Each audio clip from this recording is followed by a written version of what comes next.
Well, I suppose this is adequate, my mother-in-law, Margaret, said, delicately placing her fork beside her barely touched plate of beef bourguignon. Though in our family, we typically serve something more refined. Her emphasis on our family made it clear that even after 7 years of marriage to her son, I still wasn't truly part of it. My name is Sarah Mitchell, and at 34, I'd spent nearly a decade trying to meet my mother-in-law's impossible standards. Tonight was just another Tuesday dinner, another attempt to bridge the gap between us, another failure. I think it's delicious, honey, my husband James said, reaching for seconds, but even his support couldn't erase the sting of Margaret's words or the way she now pushed food around her plate like a child avoiding vegetables. You know Olivia, James's cousin's wife, she made the most extraordinary coq au vin last week.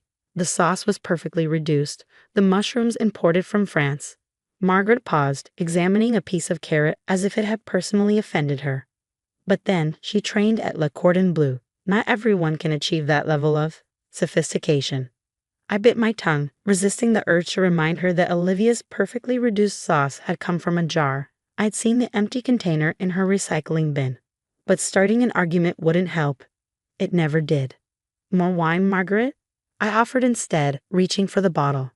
She covered her glass with her hand. No, thank you. I find this vintage a bit common.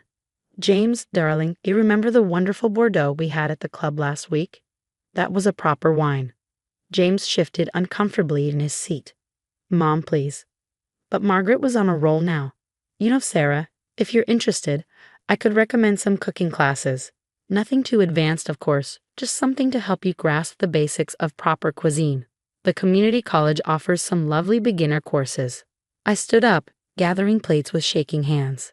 7 years of these weekly dinners, 7 years of subtle jabs and not so subtle criticism. Each time I told myself it wouldn't hurt, and each time it did. In the kitchen, I could still hear Margaret's voice carrying from the dining room. James, sweetheart, I worry about you. A man in your position needs to maintain certain standards. The partners at your firm, they have expectations. I ran water in the sink, trying to drown out her words. James was a successful attorney, and according to Margaret, that meant everything in his life, including his wife, needed to reflect a certain image. An image I apparently couldn't live up to. Sarah? James's voice behind me made me jump. Mom's leaving. She has a headache. Of course she did. She always developed a mysterious ailment when served food that didn't meet her standards. I dried my hands and followed James to the door, plastering on a polite smile. Thank you for coming, Margaret, I said, the words tasting bitter in my mouth. She air-kissed my cheek, her perfume overwhelming. Thank you for trying, dear. Oh, and about Thanksgiving next week, I think it's best if we host at our house. No need to strain yourself. After she left, James pulled me into a hug. I'm sorry about Mom. You know how she gets. I did know. But something about tonight felt different. Maybe it was the way she dismissed my cooking despite the hours I'd spent preparing it. Maybe it was the condescending offer of cooking classes, or maybe, just maybe, it was her assumption that she'd be hosting Thanksgiving again. I want to host Thanksgiving this year, I said suddenly, surprising even myself. James pulled back, looking concerned. Sarah, you know how Mom is about holidays. She's hosted Thanksgiving for 20 years. And every year we sit at her table while she reminds everyone that her turkey is award-winning.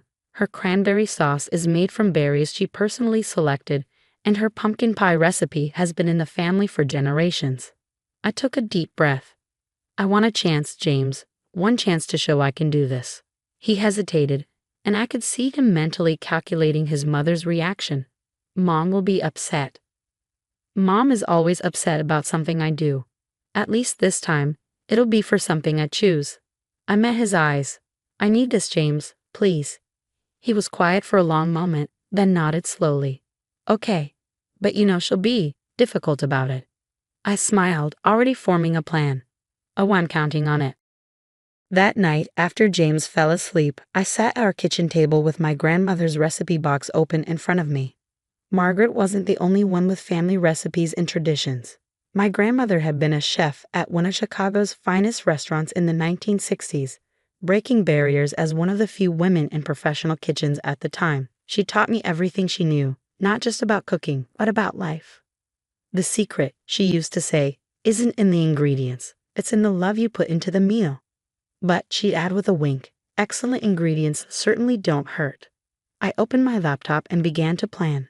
If Margaret wanted sophistication, I'd give her sophistication, but it would be on my terms, blending my grandmother's cherished recipes with my own modern twists. I had 9 days until Thanksgiving. 9 days to prove that I belonged at this family's table. My phone buzzed. A text from Margaret. "Darling, I've already ordered the turkey from that lovely farm in Vermont. No need to worry about it. We'll eat at 4, as always." I smiled, screenshotting the message to add to my collection. Let her think she was still in control. For once, I had a secret ingredient she wasn't expecting: determination. I opened my grandmother's most treasured recipe, the one she'd made me promise never to share. When the time is right, she'd said, "You'll know when to use this." Looking at Margaret's text, I knew the time was now. "Sorry, Margaret," I whispered to myself, "but this Thanksgiving is going to be a little different." The next week was a whirlwind of preparation. I took 3 days off work, much to Margaret's vocal disapproval. "Really, Sarah, in our family we believe in a strong work ethic." Every night after my shifts at the pediatric clinic, I tested recipes, perfecting each element of the meal. Margaret's attempts to undermine me were relentless. First came the daily calls to James. "Darling, are you sure Sarah can handle this? Remember the disaster at Easter with that overcooked ham?" Then the helpful suggestions. I could send over my caterer's number. No shame in admitting you need help, dear. But her crowning move came 3 days before Thanksgiving when she showed up unannounced at our door. "Sarah, dear," she said, breezing past me into the kitchen with a large shopping bag. "I brought a few essential items. Can't have Thanksgiving without proper serving pieces." She began unpacking, each item a subtle criticism. "Crystal gravy boat, much more elegant than that ceramic one you have. Proper silver serving spoons. I noticed yours are rather basic. Oh, and proper wine glasses. Those everyday ones simply won't do." I watched her arrange her items on my counter, each placement precise and pointed. "Thank you, Margaret, but I've already planned everything." She paused, examining a water spot on one of my existing wine glasses. "Have you? Because I took the liberty of checking your grocery delivery order. James gave me the password, hope you don't mind, and I noticed some concerning choices. Frozen pearl onions, store-bought stock. In our family, I haven't placed my grocery order yet." I cut in, my voice steady despite my racing heart. It was a lie. I placed the order weeks ago, using a different account she didn't know about. "Oh," she seemed momentarily thrown off but recovered quickly. "Well, I'll send you my supplier list. They're quite exclusive, but I'm sure they'll make an exception if you mention my name." After she left, I surveyed my kitchen. Her crystal and silver gleamed accusingly among my carefully chosen items. For a moment, doubt crept in. Maybe she was right. Maybe I was in over my head. Then I noticed she'd moved my grandmother's recipe box to make room for her serving pieces. I picked it up, running my fingers over the worn edges. Inside was everything I needed, not just recipes, but strength. My grandmother had faced far worse than a critical mother-in-law, and she'd done it with grace and skill. The next morning, my real grocery delivery arrived, not from Margaret's exclusive suppliers, but from small local farms and markets I'd carefully sourced. The turkey had been raised on a family farm just outside the city. The vegetables were from the farmer's market, where I'd built relationships with vendors over years of early morning shopping. The spices came from a tiny shop owned by an elderly couple who taught me about blending flavors. I began my preparations in earnest. The turkey needed 3 days of careful brining in my grandmother's secret mixture. The cranberry sauce required time to develop its complex flavors. Each element was planned with precision, each recipe tested and perfected. Margaret called twice more that day. The first time was to remind me about place settings. The Crawfords will be joining us. They're very particular about proper table settings. The second was to express concern about my chosen menu. "Are you sure you want to attempt something so ambitious?" I let her words wash over me, focusing instead on the task at hand. My hands moved with confidence, muscle memory from years of cooking alongside my grandmother taking over. The kitchen filled with aromas that transported me back to childhood holidays, watching my grandmother work her magic. The day before Thanksgiving, my sister Katie came over to help. She took one look at my detailed preparation lists and whistled. "You're really going all out, sis. Is this about proving something to Her Majesty?" I smiled, up to my elbows in herb butter for the turkey. "No, it's about proving something to myself." Katie nodded, understanding in her eyes. She'd been there through all of Margaret's criticisms, all the subtle digs and not-so-subtle dismissals. "Well, let's show her what the Williams women can do." We worked through the evening, preparing everything that could be done ahead. The pies were baked, not just pumpkin, but my grandmother's secret maple bourbon pecan and a spiced apple that had won ribbons at county fairs. The cranberry sauce was perfect, the stuffing was prepped, and the turkey was ready for its final preparations. Around midnight, another text from Margaret. "Darling, don't forget to set the table tonight. These things take time to do properly. I can come over early to rearrange if needed." I looked at my dining room where the table was already set, but not with Margaret's crystal and silver. Instead, I'd used my grandmother's china, simple, elegant pieces that told a story of family dinners and holiday gatherings. Each plate held memories of laughter and love, of lessons learned in that Chicago kitchen. The centerpiece wasn't some elaborate floral arrangement from Margaret's preferred florist. Instead, handmade wreaths of fresh herbs and dried flowers created a runner down the table's center, their subtle fragrance filling the room. Candles in my grandmother's old holders would provide warm light, and at each place setting, a small card waited to share the story behind each dish. Katie wrapped an arm around my shoulders, surveying our work. "Think she'll appreciate any of this?" I thought about Margaret's likely reaction, the raised eyebrows, the subtle sighs, the careful selection of criticisms wrapped in politeness. Probably not. But for the first time, I don't care. This isn't about her anymore. After Katie left, I sat alone in my dining room, surrounded by the results of our hard work. Tomorrow would either be a triumph or a disaster, but either way, it would be mine. I picked up my phone and typed a response to Margaret. "Everything is ready. Dinner will be served at 3. Can't wait to share it with the family." Then I added something I'd never dared before. "And Margaret, please leave the crystal at home. We have everything we need." Thanksgiving morning dawned clear and crisp. I was up before sunrise, moving through my kitchen with quiet confidence. The turkey went into the oven at precisely 10 a.m., already fragrant with herbs and my grandmother's special butter blend. Each dish came together exactly as planned, years of practice guiding my hands. At 2:45, James peeked into the kitchen. "Mom just texted. They're 5 minutes away." He paused, taking in the array of dishes. "Sarah, this looks incredible." "Thanks." I wiped my hands on my apron, the one my grandmother had given me, now splattered with the evidence of a morning's work. "Could you light the candles?" Margaret's arrival was heralded by the click of heels on our front walk. I took a deep breath, smoothed my dress, and opened the door before she could ring the bell. "Welcome," I said, genuinely smiling. "Happy Thanksgiving." She stood there, arms full of what appeared to be serving dishes, looking slightly thrown by my calm demeanor. Behind her, my father-in-law, Robert, offered an apologetic shrug. "Sarah, dear," Margaret started, trying to step inside with her dishes. "I brought a few backup options, just in case." "That won't be necessary," I said firmly, not moving from the doorway.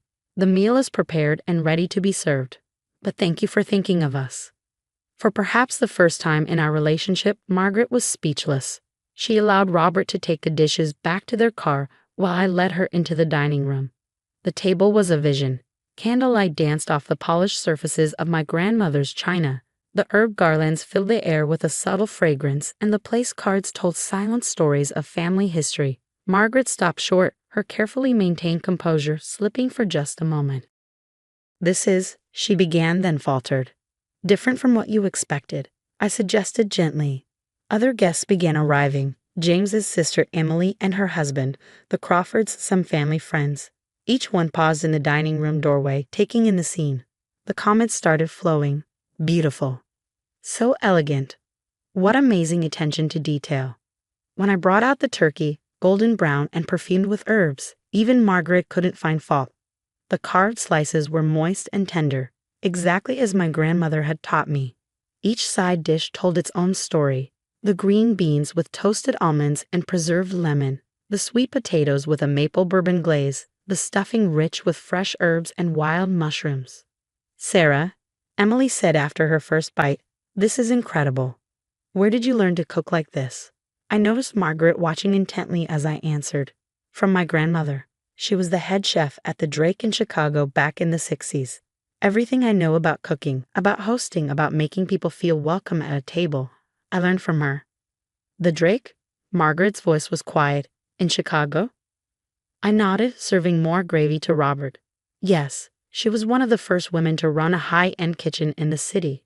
She always said food was about more than just ingredients. It was about bringing people together, about creating memories. Margaret was silent for a long moment, pushing food around her plate. Then, so quietly I almost missed it. I ate there once, in the 70s. It was one of the finest meals I've ever had. The conversation flowed. The wine was perfect, not from Margaret's supplier, but from a small vineyard I'd discovered. And when dessert was served, there were audible gasps of delight. Is this your grandmother's maple bourbon pecan pie? Robert asked, taking another bite. It's extraordinary. It is. I smiled. The recipe won her a James Beard Award in 1975. Margaret's fork clattered against her plate. Your grandmother was Eleanor Williams. The table fell silent as I nodded. Eleanor Williams was a legend in Chicago dining. Margaret said, her voice different now. I tried for years to replicate her pie recipe. No one ever came close. She looked down at her plate, then back at me, really seeing me, perhaps for the first time. And you learned from her? Everything I know, I said simply, including how to host a proper family dinner. The rest of the meal passed in a blur of conversation and laughter. As guests began to leave, each one thanked me with genuine warmth. The Crawfords, who, according to Margaret, were so particular, asked for my card, hoping to get my help planning their next dinner party. Finally, only Margaret and Robert remained. She lingered in the dining room while Robert helped James clear plates. Sarah, she said, her voice uncharacteristically hesitant. I believe I owe you an apology. I turned from where I was carefully wrapping leftover turkey. I've been difficult, she continued. I thought I knew what proper meant, what sophistication looked like. But this meal, this evening, it wasn't just about the food, was it? No, I agreed. It was about family, about tradition, about honoring the people who taught us and the memories we create together. She nodded slowly.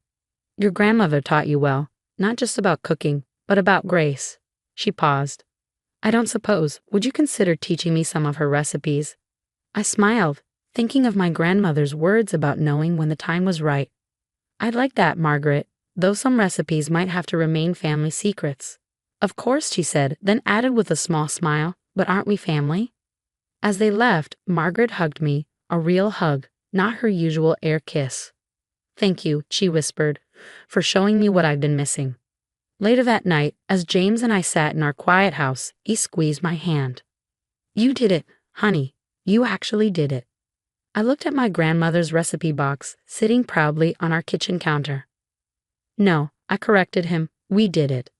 All of us. That's what family is supposed to be about. The next morning, I received a text from Margaret. Thank you for a lovely Thanksgiving. Perhaps next week's dinner could be at our house. I'd love to learn more about your grandmother's cooking techniques. I smiled, typing my reply. I'll bring the recipes, and Margaret, thank you for being willing to learn something new. Sometimes the greatest traditions aren't the ones we inherit, but the ones we create together. My grandmother had known that all along.